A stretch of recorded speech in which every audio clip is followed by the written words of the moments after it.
mirror. So you are But you know the irony thing is about the pictures is that the first camera was made by Ibn Haytham in 900 and something Hijri. Not Hijri, 900 something Gregorian calendar AD. So the very first camera was made by a Muslim using pinhole photography. But it wasn't deemed as being photography because, number one, it wasn't recorded, and therefore people put in walls and stuff and whatnot. But the point is the technology existed and it was seen then as it is, as reality what it is. It's just light bouncing off certain areas and you can see something. That's what it is. It's not recreating creation. It's not challenging Allah. It's just light. But back to the point here, and just to highlight what you just said there and give it a technical term. The technical term in Islam is حُكْمُ الشَّيْء فَرْعٌ عَنْ تَصَوُّرِهِ. The ruling on something is an extension of of its reality. So if your perception of what it is wrong, then no doubt your conclusion is going to be wrong. And I guess they're saying in the coding world, garbage in, garbage out. You put in the wrong data into a program, you get the wrong data out. You put the wrong account in your spreadsheet, you're gonna come out with the wrong conclusion.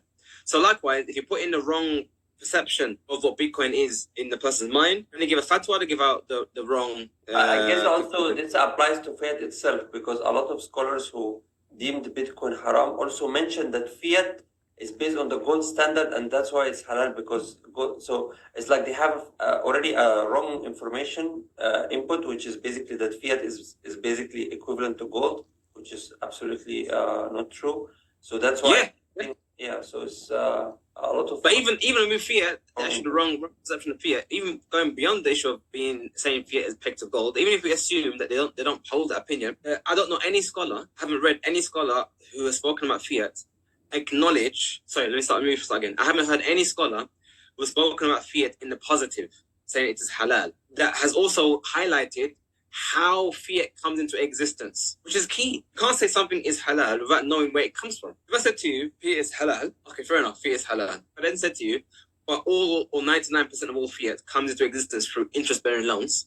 That's the only reason why it exists, because the riba I heard is still halal now, Sheikh. Realistically, are you telling me that this currency is halal, although all interest on planet Earth exists because of fiat? You can't say in one breath fiat riba is haram, it's a major sin, it's worse sin than sleeping with your mother. Yet the tool that facilitates it, it's perfectly halal. So it's about the correct perception of how things actually work and how things actually function. Perfect. So thank you so much for this overview, and also in depth about how should we think, and hopefully the Muslims, inshallah, start to adopt Bitcoin and try to understand that this is, if not the only solution, but the best solution that we have right now for riba, because riba right now is even seeping into Muslim communities. So if you go back even 10 years back, the credit and all these things was not as common in the Muslim communities or Eastern communities in general. Right now is credit cards and everything is becoming very common. So hopefully Bitcoin can save us from this, inshallah. So inshallah. Anyway, the people can reach you? I mean, generally speaking, I'm usually quite active on Twitter. My hashtag being C_hash review, HASH, and then review, all one word, C_hash review. And then I have also a YouTube channel, which I have almost 200 videos related to Bitcoin, the technology, how it works, even money, how that works, and also addressing some of the objections about Bitcoin from the Sharia perspective. Perfect, mashallah. Inshallah, I'll put all the links in the description, and thank you so much for your time today.